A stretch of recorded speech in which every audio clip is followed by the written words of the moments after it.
दोस्तों, सड़क पर एक हादसा हो जाता है और उस हादसे में एक बूढ़ी औरत की मौत हो जाती है। दरअसल पुलिस एक कातिल को तलाश रही थी और पुलिस जब कातिल को ढूँढते-ढूँढते उसके घर पर पहुँच जाती है, जिस घर में हादसा हो जाता है, आखिरकार पुलिस करे तो क्या करे? क्योंकि अगर इस बीच में किसी से बातचीत भी करती है, तो लोग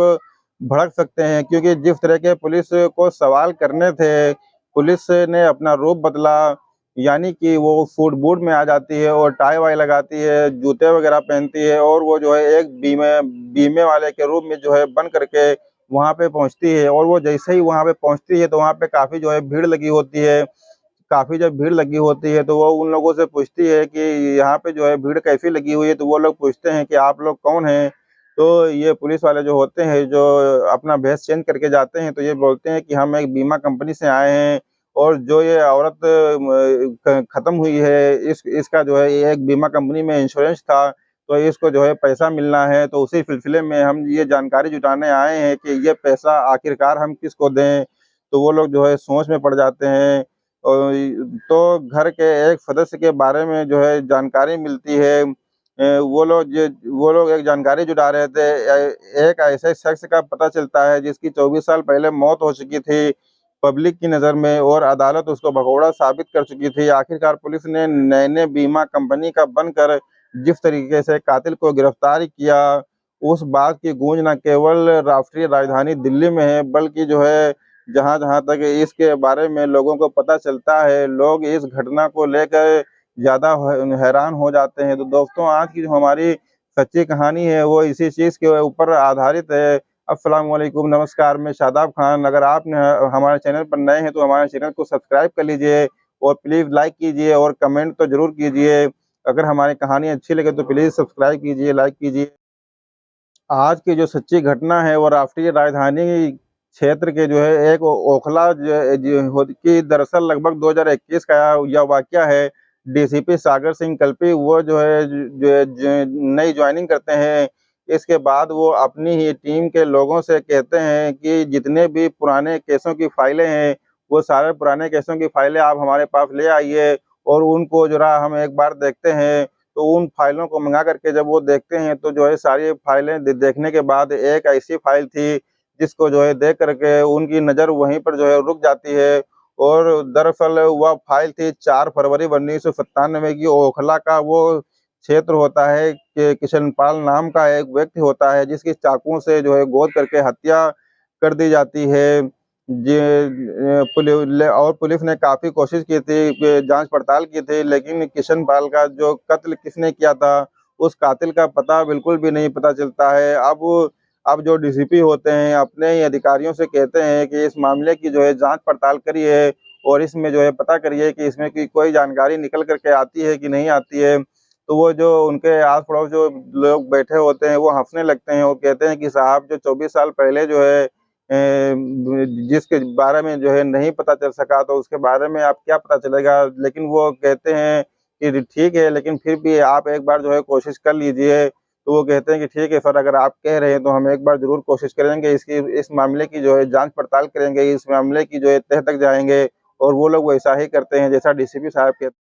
किशन पाल जो होता है, जिसकी चाकुओं से गोद करके हत्या हो जाती है, उसकी जो बीवी होती है वो वहीं पर रह रही थी जहाँ पर वो पहले रहती थी। तो पुलिस उसके घर पर पहुँचती है और उनको आवाज़ लगाती है, तो वो उनकी बीवी जो होती है तो वो घर के बाहर निकलती हैं और जब वो उनको देखती हैं तो वो हँसने लगती हैं और वो पुलिस वालों से कहती हैं कि आपने तो हमारी ज़िंदगी का मज़ाक बना दिया है। दरअसल 4 फरवरी 1997 की यह बात है, उसके पति की चाकू से गोद कर हत्या कर दी जाती है और वह एक दिन पहले एक पार्टी में गया था और वो पार्टी उसके दोस्तों ने की थी। तो और उसमें वो गया था और उसके बाद उसकी चाकू से गोद करके हत्या कर दी जाती है। और उसकी पत्नी जो होती है सुनीता, वो थाने के चक्कर काट-काट कर परेशान हो जाती है। महीना दर महीना थाने में जाती है और बैठी रहती है, फिर चली वापस चली आती है। उसकी कोई सुनवाई नहीं होती है, जिससे वो बहुत परेशान हो जाती है। ऐसे ही काफ़ी समय बीत जाता है, महीना, साल,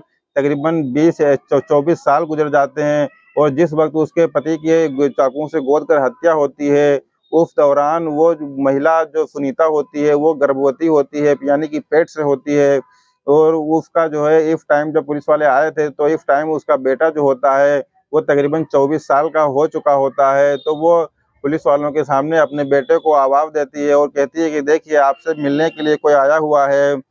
तो वो बेटा जो है जैसे ही ये बात सुनता है तो वो बेटा दौड़ करके जो है आता है और वो कहता है कि ये जो दिखाई दे रहे हैं वो आप जो है सादी वर्दी में दरअसल पुलिस वाले हैं और आपके पिता के कातिल को ढूँढने के लिए आए हैं। तो बेटा भी हँसने लगता है। दरअसल उन्हें अजीब लग रहा था क्योंकि माँ ने जितनी कोशिश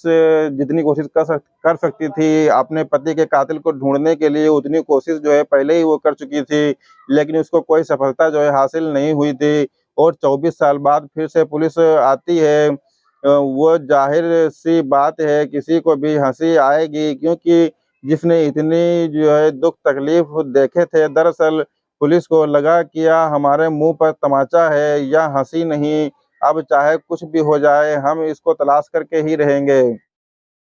अब जो वो पार्टी हुई थी, उस पार्टी के बारे में जो है पूछा जाता है और उ उस उसके बारे में जब पूछा जाता है, तो ये पता चलता है कि उसका एक जो दोस्त था, जिसने जो है पार्टी की थी, तो उसका नाम रामू होता है और वो जो है रामू ने ही पार्टी की थी, तो रामू के बारे में पता लगाने के लिए एक उसका दोस्त होता है, जिसका नाम टिल्लू होता है। तो वो जो है पुलिस टिल्लू के पास जाती है और टिल्लू से जो है पूछताछ करती है कि वो जो है उस दिन क्या हुआ था? तो वो कहता है कि साहब हमको जो है रामू के बारे में कोई जानकारी नहीं है। तो जो पुलिस होती है वो अपने तरीके से उससे पूछताछ करती है और वो अपने अंदर ये चीज़ पहले ही सोच रही थी कि हाँ, ये इन 2-3 दिनों में जितनी हमारी बेइज़्ज़ती हुई है, इतनी हमारी बेइज़्ज़ती कभी नहीं हुई क्योंकि हम इतना शर्मिंदा हैं, एक औरत के सामने जो 24 साल पहले मर्डर हुआ था उसका हमने अभी तक कोई खुलासा नहीं कर पाया है। तो इससे वो बहुत ही ज़्यादा अपने अंदर से जो है परेशान थी। तो इसलिए वो टिल्लू के ऊपर जो है द जब ज़्यादा दबाव बनाती है, तो टिल्लू जो है इस बात को जो है सखर लेता है। वो इस बात को जो है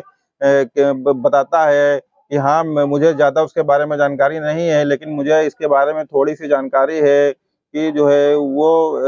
जो है एक कोई इलाका होता है, वहाँ पे जो है वो रहने चला जाता है।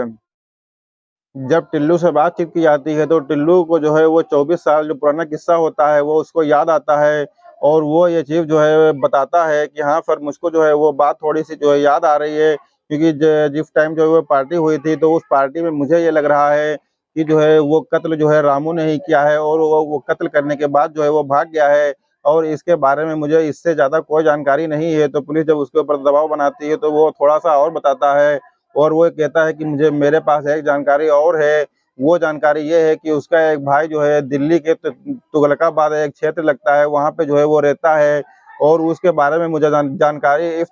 लिहाज से हुई थी क्योंकि मुझे एक मकान की खरीद-फ़रोख्त करनी थी, तो वो सिलसिले में मैं वहाँ पे गया हुआ था, तो उसी सिलसिले में मुझे मेरी उससे मुलाकात हुई थी। तो इस तरीके से उसके बारे में मुझे जानकारी मिली थी, तो वो जानकारी मैं आपको दे रहा हूँ। टिल्लू ने जो ये जानकारी दी थी वो पुलिस के लिए जो है बहुत ही बड़ी जानकारी थी। वो बिल्कुल आप जो है ऐसे समझ लीजिए कि जैसे कि ब बहुत बड़े भूसे के ढेर में एक छोटी-सी सुई जो है मिल गई हो, इस तरीके से जो है पुलिस को ये जानकारी जो है मिल गई थी, ऐसी स्थिति थी। पुलिस दिल्ली के तुगलकाबाद जो है क्षेत्र में जाती है और वहाँ पे जाकर के वो देखती है कि वहाँ पे जो है काफ़ी ज़्यादा भीड़ लगी हुई है। वो उन लोगों से पूछती है कि जो है यहाँ पे भीड़ क्यों लगी हुई है? तो वो बताती हैं कि जो है जो रामू होता है और जो उनके भाई वहाँ पे जो रहते हैं, उनकी जो है माँ का इंतकाल हो गया है। तो पुलिस जो है सोच में पड़ जाती है कि जो है ऐसे वक़्त पर हम यहाँ पे आए हैं कि जो है जब ये इनकी माँ का ही देहांत हो गया है, तो वो सोचते हैं कि ठीक है 2-4 दिन के बाद जो है हम यहाँ पे आते हैं। उसके बाद 2-4 दिन के बाद पुलिस वाले जो है अपना भेष चेंज करके जो है सूट-बूट और पहन करके टाई वगैरह लगाते हैं और जो है कोट पैंट पहनते हैं, उसके बाद वहाँ पर जाते हैं और उन वो जो रामू के जो भाई होते हैं, जो वहाँ पे दिल्ली में रह रहे थे तो उनसे जो है वो बातचीत करते हैं और कहते हैं कि अगर आपको कोई ऐतराज़ ना हो तो आपसे जो है थोड़ी-सी बात करना है। तो वो रामू के भाई जो होते हैं वो कहते हैं कि ठीक है, मुझे कोई ऐतराज़ नहीं है, आप जो बात करना चाहते हैं आप मुझसे बात कर सकते हैं। तो वो कहते हैं कि मैं एक नैने बीमा कंपनी से जो है आया हुआ हूँ और जो आपकी माँ हैं जिनका अभी जल्द जल्द में है ये देहांत हुआ है, उनके नाम एक इंश्योरेंस था, तो उनको जो है कुछ पैसा मिलना है लेकिन मुझे इस बात की जानकारी नहीं मिल पा रही है कि ये बीमे का पैसा जो है वो मैं किसको दूँ? तो जितने भी जो है आपकी माँ के लड़के थे, उन लड़कों के जब सभी लड़कों के जो है सिग्नेचर हो जाएँगे, तभी सिग्नेचर होने के बाद ही जो है वो सारा पैसा जो है आप सभी लोगों को बराबर-बराबर मिल जाएगा। ये बात सुनने के बाद जो है वो बहुत ही खुश हो जाता है और खुश होने के बाद जो है अपने मन में जो है उसके लड्डू फूटने लगते हैं।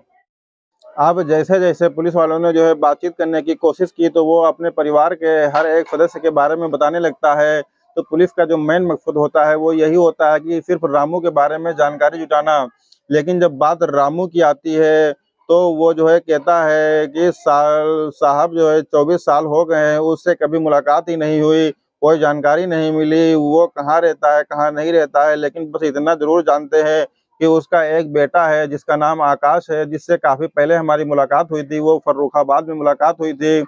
और एक सिलसिले में मैं वहाँ पे गया हुआ था, तो वहीं पे जो है उससे मुलाकात हुई थी और उससे भी मुलाकात हुए तकरीबन 15-20 साल मुझे हो गए हैं और इससे ज़्यादा मैं जो है कुछ भी बिल्कुल भी नहीं जानता हूँ। तो पुलिस को जो है इसके बाद यही जानकारी मिल पाती है। अब पुलिस को फर्रुखाबाद के बारे में जब जानकारी मिलती है, तो वो फर्रुखाबाद में जो है थोड़ी बहुत जानकारी जो है अपने जो उसके जो मुवक्किल लोग जो होते हैं, जो जानकारी जुटाने वाले होते हैं, उनको फ़ोन करके जो है ये चीज़ बताते हैं कि आकाश नाम का एक लड़का है वहाँ पे फर्रुखाबाद में, तो आप उसके बारे में जो है पता करिए। तो जो है वहाँ उनके जो सूत्र होते हैं, तो वो इस चीज़ का पता लगाते हैं और पता लगाने के बाद जो है आखिरकार जो है आकाश नाम का कोई लड़का जो है जिसकी उम्र लगभग लगभग 24-25 साल के आस-पास होगी, उसके बारे में जब पता लगाते हैं, तो कोई पता जो है नहीं चलता है। जब पुलिस वालों ने आकाश और फर्रुखाबाद का लिंक जब आपस में मैच किया, तो आकाश से जो है पूछा जाता है और बात बताई जाती है कि तुम्हारी दादी का जो है, वो जो है देहांत हो गया है और उनके नाम जो है एक नैने इंश्योरेंस कंपनी में बीमा था और उस बीमे का पैसा जो है उनको जो है मिलना था, लेकिन उनका जो है देहांत हो गया है, तो उससे जो है उनके जितने भी लड़के हैं, उन सबको बराबर हिस्सों में वो पैसा दिया जाएगा। जब ये बात आकाश सुनता है तो वो खुश हो जाता है, तो वो पुलिस जो होती है, तो वो आकाश से कहती है कि तुम्हारे जो पिता हैं तो उनको भी जो है इसका हिस्सा मिलेगा, लेकिन तुम्हारे पिता के ना होने की स्थिति में कहीं ऐसा ना हो कि सारे पैसे तुम्हारे चाचा ही रख लें और तुम लोगों को उसका जो है कुछ भी हिस्सा ना मिल पाए। तो वो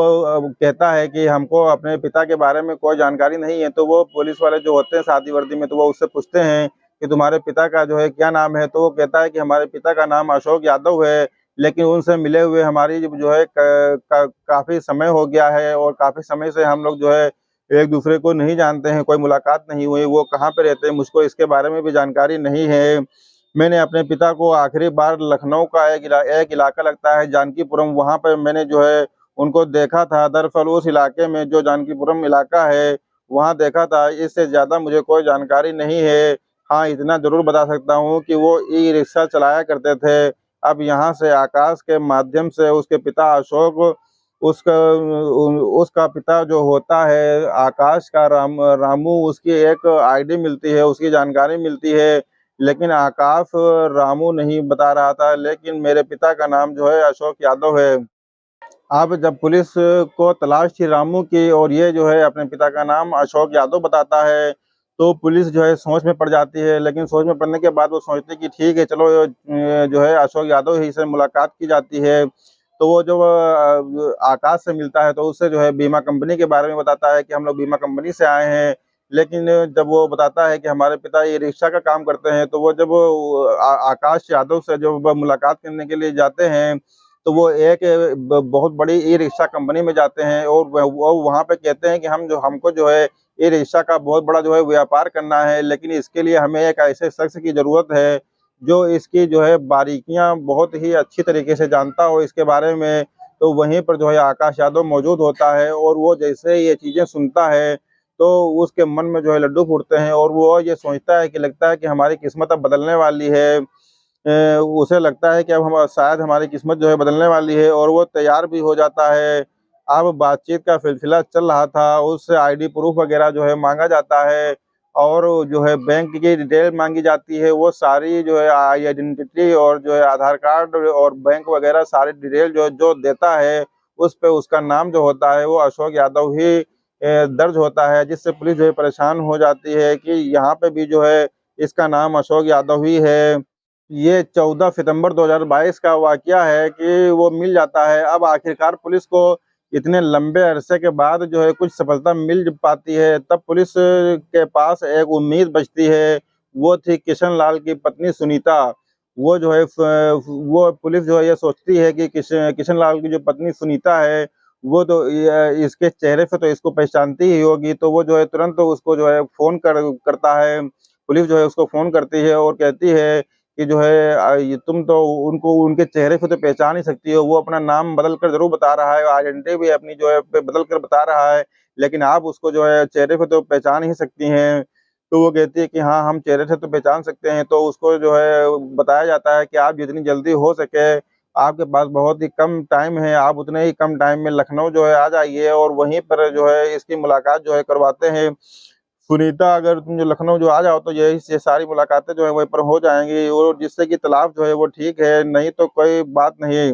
आखिरकार सुनीता अपने बेटे के साथ लखनऊ पहुँचती है और जाकर अशोक यादव को जब देखती है तो देखते ही रह जाती है और बेहोश होकर के ज़मीन पर गिर जाती है। तो पुलिस वाले उसके ऊपर पानी-वानी डाल करके जो है उसको होश में लाते हैं और होश में लाने के बाद जब उससे पूछा जाता है कि ये कौन है? तो जो है पुलिस को जिसकी तलाश थी, जो अशोक यादव के नाम से घूम रहा था, दरअसल उसका असली नाम रामू ही होता है। उसने अपनी सारी पहचान, अपनी जो कुछ भी आइडेंटिटी सब कुछ उसने जो है बदलवा दिया था।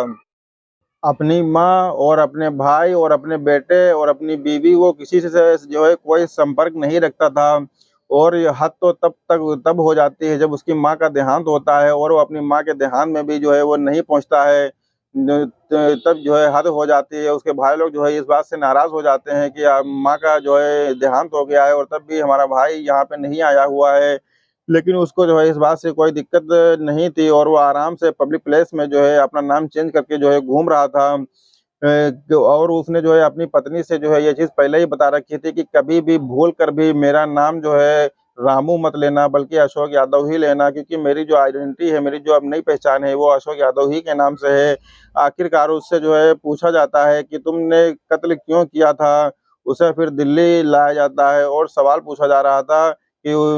उसने बताया कि 4 फरवरी 1997 की बात है, उसने जो है एक पार्टी की थी और उस पार्टी में अपने दोस्त को जो है बुलाया था और उसको जानकारी थी कि जो उसका दोस्त है किशन लाल और वो चिटफंड के लिए जो है काम करता है और बहुत सारे पैसे इकट्ठा करता है और उसके पास एक ही मौका था, क्यों ना वो इन पैसों को लेकर के भाग जाए, इसलिए चाकुओं से गोद करके उसने जो है अपने दोस्त की हत्या कर दी और वो पैसा लेकर के वहाँ से तुरंत भाग जाता है। पैसे की पैसे की जो कुछ कम ज़्यादा होता है, लेकिन इसलिए जब वो भाग जाता है, पुलिस ने उसे हर जगह तलाश करने की कोशिश की और जब वो मिलता नहीं है, पुलिस हार जाती है, थक जाती है, तब कोर्ट में अपील करती है और अपील करने के बाद कहा जाता है कि वो मिल नहीं रहा है और पुलिस ने उसको भगोड़ा घोषित कर दिया था। परिवार वालों ने उसको जो है मृत घोषित कर दिया था क्योंकि वो किसी से मिलता ही नहीं था, ना तो अपनी माँ से मिलता, ना अपने भाई से मिलता और ना ही अपने बेटे और बीवी से मिलता। तो परिवार वालों ने उसको जो है मृत घोषित कर दिया था। इवन वो किसी को अगर जानता था तो वो आकाश था जो उसका बेटा था, केवल उसी को वो जानता था और उससे भी जो है इन 24 सालों में जो है सिर्फ़ एक ही बार मिलता है। तो जो है उसका नाम जो है रामू का बेटा जो होता है उसकी पत्नी को जो है जानते थे। उन्हें यह नहीं पता था कि अशोक यादव उसने अपना अपना नया नाम, नई पहचान, नई जगह सब कुछ नया जो है कर लिया है। अब यह वो शहर दर शहर कई जगह भटक रहा था। आखिर में उसका ठिकाना बनता है जानकीपुरम लखनऊ और वहाँ से जब पुलिस उसे गिरफ्तार करती है तो इस बात की गूंज चारों तरफ फैल जाती है कि अगर पुलिस ईमानदारी से काम करने पर आ जाए तो कितने ही साल हो जाएँ, कितने भी जो है कातिल जो है कितनी भी ज़मीन की तह में जो है वो छिप जाए, लेकिन वो पुलिस की नज़रों से जो है बच नहीं सकती है। पुलिस ने आगे आखिरकार जो है वो कर दिखाया, जो बहुत ही जो है ज़िम्मेदारी का काम था और बहुत ही शाबाशी का काम था। पुलिस ने आखिरकार वो काम जो है कर दिखाया और 24 साल बाद कातिल को पकड़ कर ये साबित कर दिया कि पुलिस भी ईमानदार होती है। वो कातिल जिसका नाम पुनर्जन्म हो चुका था, उसका असली नाम रामू था ही नहीं कहीं इतिहास में, अब भविष्य में था तो जिस अशोक कुमार का जो है नाम था। दोस्तों, अगर ये कहानी आपको अच्छी लगी हो तो प्लीज़ लाइक कीजिएगा, और अगर आप चैनल पर नए हैं तो चैनल को सब्सक्राइब कीजिएगा और एक कमेंट तो ज़रूर करिएगा। मिलते हैं एक नई कहानी के साथ एक नए दिन, तब तक के लिए सब